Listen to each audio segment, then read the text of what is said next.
I rise today to join my colleagues in mourning an American hero, Justice Ruth Bader Ginsburg. We called Ruth Bader Ginsburg the notorious RBG, and we called her that for a reason. She lived an inspiring and historic life, and her advocacy and public service changed America for the better. As a lawyer and a public servant and as a woman, I owe so much to Justice Ginsburg, and I know I am not alone. I join so many women in this body and across this nation who will simply not allow for Ruth Bader Ginsburg's legacy to be diminished or disrespected. Today, that means standing up and speaking out about what's at stake right now in this country. We are 8 months into a global pandemic, the worst public health crisis of our lifetimes. It has taken 200,000 American souls and cost millions of Americans their job and their economic security. Now, President Trump knew that this pandemic was deadly, and he refused to take decisive action early in order to control the virus. He still has no plan to this day, and he has refused to lead. He's continued to put politics over science, and he still insists the virus will just go away. In fact, this pandemic will not just go away. And in Wisconsin and in states across our country, things continue to get worse.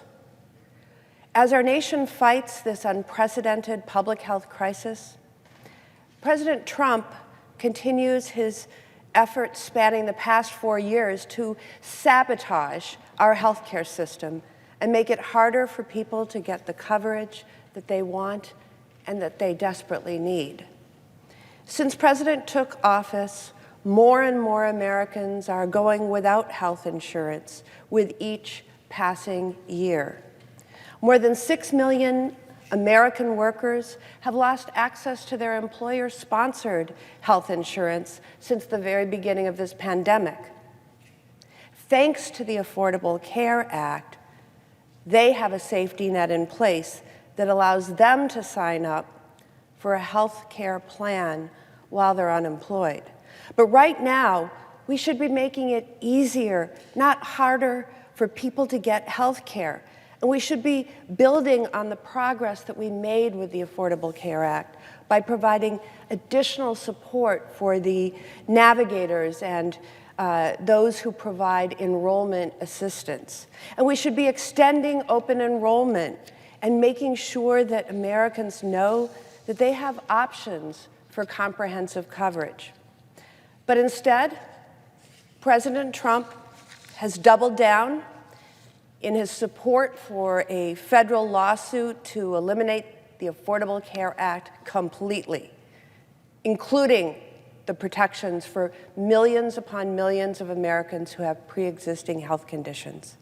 And mind you, a positive test for COVID-19 is a pre-existing condition. Let me say that again. During the worst public health crisis of our lifetimes, President Trump and Republicans support a federal lawsuit to eliminate the Affordable Care Act completely, taking health care away from millions of Americans, including those with pre-existing conditions. And that, plain and simple, is the Republican health care plan, eliminating the Affordable Care Act. If Senate Republicans disregard the very precedent that they set, ignore the fact that there is an election in 6 weeks where many Americans are already voting, and push to fill this Supreme Court vacancy with a judge committed to furthering their anti-health care agenda. It will mean the end of the Affordable Care Act and the end of guaranteed protections for people with pre-existing health conditions. Just like that, our nation will be thrust back to the time where the insurance companies wrote the rules, when a cancer diagnosis or diabetes or asthma meant insurance companies could drop your coverage, charge you astronomical premiums for the coverage, or worse, could decline to cover you at all and leave you with the bill. I've stood in this chamber and told story after story of Wisconsinites who depend upon the Affordable Care Act and are worried about what a future without it might look like.